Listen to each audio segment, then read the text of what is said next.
그 사람은 왜 항상 돈이 없을까? 내가 부담해도 미안해하지 않네. 돈 이야기를 꺼내면 갑자기 인격이 바뀌는 것 같아. 혹시 당신도 이런 생각을 해본 적 있나요? 만약 그렇다면 그 사람은 기생형 나르시시스트일 가능성이 높습니다. 그리고 그들과 동거를 시작하게 된다면 당신의 삶은 곧 감정 노동 플러스 경제적 부담 플러스 죄책감이라는 이름의 지옥이 됩니다. 오늘 우리는 기생형 나르시시스트는 누구이며 그들과 동거하면 어떤 일이 벌어지는가? 그 실체를 낱낱이 파헤쳐 보겠습니다.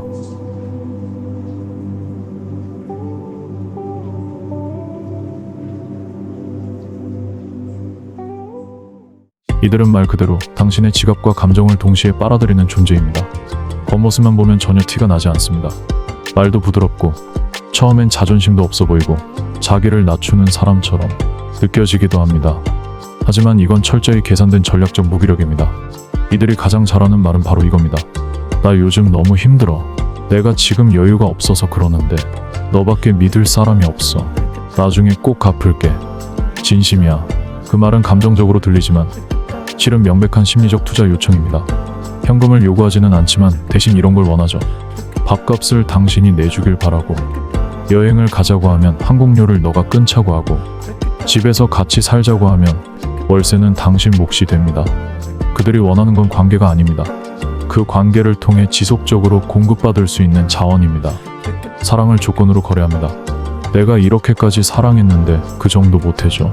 경제적 책임에서 빠져나가고 감정적 책임은 상대에게 씌웁니다. 내가 못나서 그래. 그러니까 너가 좀 감싸줘야 하는 거 아니야? 자신은 피해자인 척하면서 사실은 끊임없이 요구하는 사람입니다. 나는 원래 이렇게 태어나서 뭘 잘 못해. 근데 넌 능력 있잖아. 이쯤 되면 생각이 들 겁니다.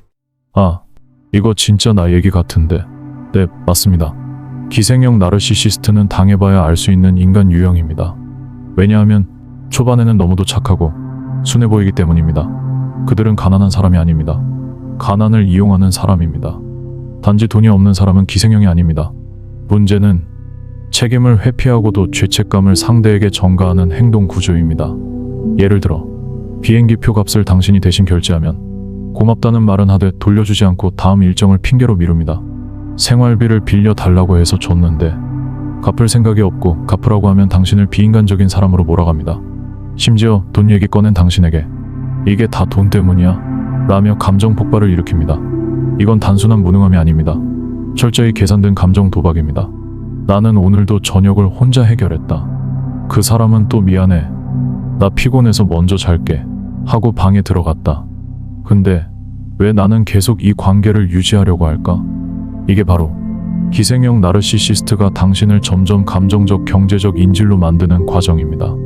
기생형 나르시시스트는 겉으로 보면 단순히 돈이 없는 사람처럼 보입니다. 하지만 그 이면에는 뿌리 깊은 결핍의 기억이 숨어 있습니다. 그들은 대체로 어린 시절부터 가난이라는 이름의 환경에 노출되어 있었습니다. 생존을 위해 부모의 기분을 살폈고, 뭔가를 요구하면 왜 쓸데없는 소리를 하느냐는 꾸중을 들었고, 자원은 늘 부족했고, 무언가를 소유하거나 누려본 경험이 드물었습니다. 이러한 경험은 단순한 가난이 아닙니다. 존재 자체가 부정당한 기억으로 각인됩니다. 그래서 이들은 어른이 된 후에도 내가 원하는 걸 당당하게 요구해도 된다 는 자존감 기반이 매우 약합니다. 하지만 동시에 타인의 자원을 몰래 간접적으로 정서적으로 조종해서 얻는 방법은 놀랍도록 잘 익혀 있습니다. 기생형 나르시시스트는 단순히 돈이 필요하다는 욕구보다 훨씬 더 복잡한 심리 패턴을 보입니다. 그들에게 돈은 곧 사랑이고 안정이며 권력입니다. 이들이 연애관계에서 돈을 어떻게 활용하는지를 살펴보면 다음과 같습니다. 자신은 절대 먼저 돈 얘기를 꺼내지 않습니다. 대신 분위기와 정서로 넌 알아서 해줘야 해라는 무언의 압박을 줍니다. 돈을 쓰는 사람을 사랑하는 것처럼 보입니다. 하지만 실제로는 돈에 애착하는 것이지 사람에게 애착하는 게 아닙니다. 갚을게라는 말은 신뢰가 아닌 회피용 무기입니다. 시간을 끌고 상황을 흐리고 책임을 희미하게 만듭니다. 이 과정에서 중요한 건 심리적 통제입니다.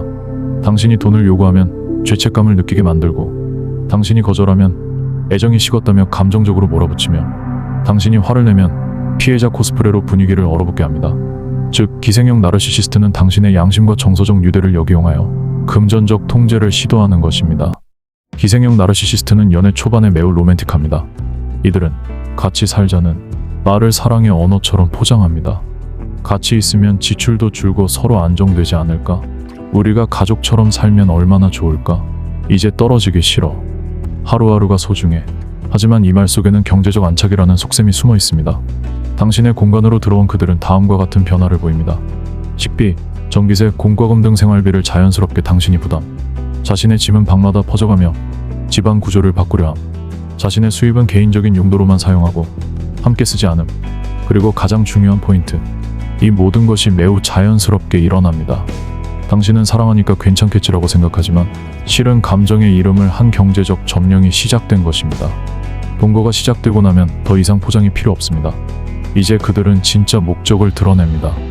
이번 달 카드값 좀 대신 내주라. 이거 내가 사야 할 물건인데 지금 돈이 없어. 너가 좀 해줘. 너가 집에 더 오래 있었잖아. 너가 더 내야지. 이런 말은 너무 자연스럽게 튀어나옵니다. 그리고 당신이 망설이거나 불쾌함을 표현하면 기분이 확 상해버리고 대화를 끊어버리고 며칠간 냉담하거나 사라져버리기도 합니다. 이는 우연이 아니라 전형적인 감정 조종의 패턴입니다.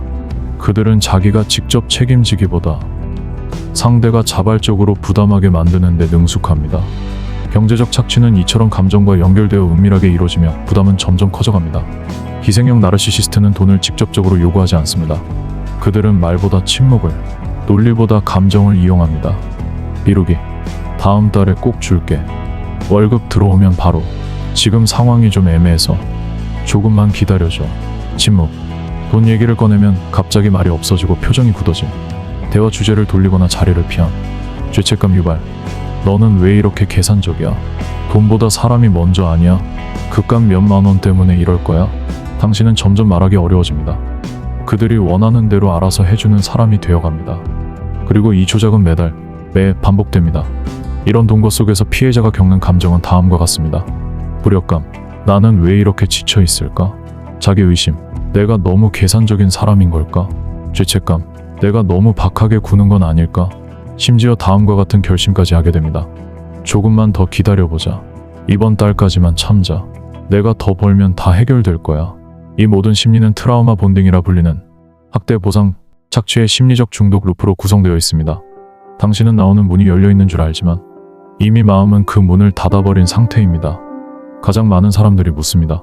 그렇게 착취당했으면 왜 빨리 헤어지지 않았어? 하지만 실제 상황은 그렇게 간단하지 않습니다. 기생형 나르시시스트는 단순한 경제적 착취자가 아니라 심리적 포획자입니다. 그들은 동정심, 죄책감, 희망을 교묘하게 섞습니다. 한 번은 상냥하게 말하고 다음 날은 냉담하게 굴고 다시 그 다음엔 미안해하며 울기도 합니다. 이 감정의 롤러코스터는 피해자에게 다음과 같은 신념을 주입합니다. 사실은 날 사랑하는 거야. 지금은 힘든 시기일 뿐이야. 내가 떠나면 더 나빠질 거야. 결국 피해자는 희망 중독 상태에 빠지게 됩니다. 이 희망은 논리가 아니라 감정으로 작동하기 때문에 주변의 조언이 잘 들리지 않습니다. 희생형 나르시시스트와의 동거에서 벗어나기 위해선 단순한 대화나 설득으로는 부족합니다. 전문가들은 이렇게 조언합니다. 감정보다 사실 중심의 기록을 남겨라. 지출 목록, 대화 내역, 금전 거래를 구체적으로 문서화하라. 공감이 아니라 거리두기를 하라. 그 사람도 힘들어서 그래 라는 말은 당신을 더 지치게 만든다. 힘든 사람과 착취하는 사람은 다르다. 미안함을 이유로 돈을 쓰지 마라. 사랑과 돈은 함께 할 수 있지만 사랑을 이유로 한 돈 요구는 경계 대상이다. 신뢰 회복이 아닌 자기 회복을 우선하라. 그 사람을 도우려 하지 말고 자신을 먼저 보호하는 것이 우선이다. 전문가 상담을 권유한다. 감정이 얽힌 상황은 스스로 빠져나오기 어렵다. 상담을 통해 자신이 놓인 위치를 객관적으로 바라보는 훈련이 필요하다. 희생형 나르시시스트는 이렇게 말합니다. 사랑하면 이 정도쯤은 해줄 수 있는 거 아니야? 하지만 그들이 말하는 사랑에는 조건이 있습니다. 당신이 참아야 하고, 당신이 대신 내야 하고, 당신이 끝까지 책임져야 합니다. 그런 사랑은 사랑이 아닙니다.